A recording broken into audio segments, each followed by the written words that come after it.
When I walk in that prison today, the justice system, such as it is, will have done a crippling blow to the constitutional separation of powers and executive privilege. As we said yesterday, sometimes bad things do happen to bad people. And Peter Navarro spent his first night in prison last night. We reported to you that he was expected about 2 p.m. in Miami. Trump's former economic advisor serving 4 months starting last night in jail for his contempt charges. He did show up on time and make some wild, unhinged declarations complaining about Hillary didn't go to prison. I know it's completely crazy. It's 2024.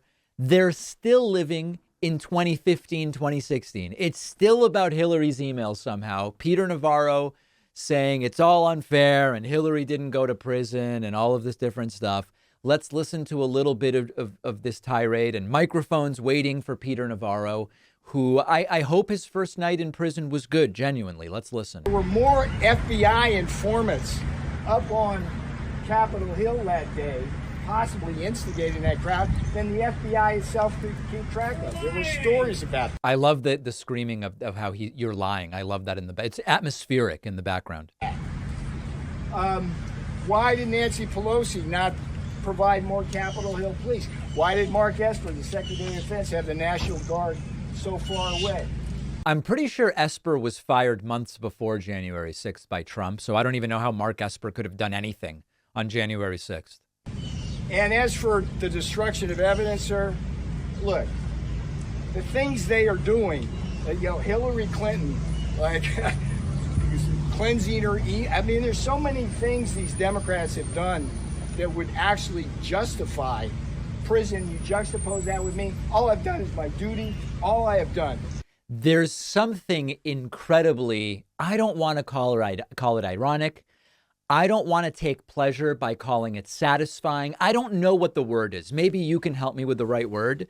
There's something about him still yelling about Hillary's the one who should be in prison.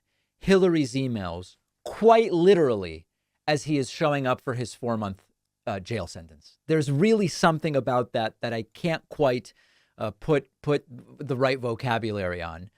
Here is another bit of this tirade from a different angle on CNN. When I walk in that prison today, the justice system, such as it is, will have done a crippling blow to the constitutional separation of powers and executive privilege. Now, I hate to pause it already. I know this is fascinating to hear.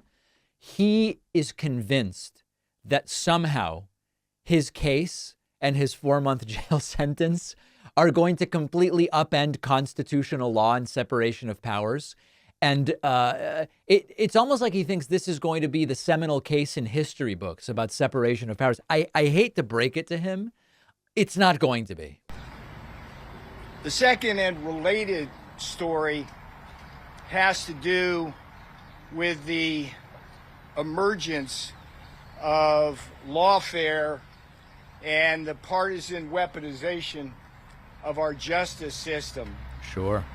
Which we have seen come to this country with a vengeance since the coming of Donald John Trump as president. And that keeps getting worse. So let me walk you through those two stories. This should be good. And again, I'm hoping as journalists, you will do some background, some research.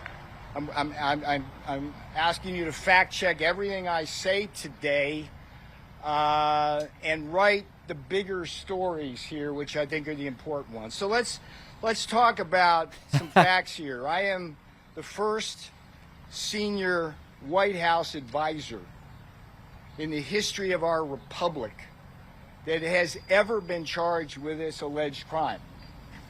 And I say alleged because for hundreds of years, this has not been a crime. And for 50 years, God. The Department of Justice has maintained the principle. Yeah. Listen, this is super simple. He broke the law as the law exists today, and he now has to go to jail for 4 months. It's that simple.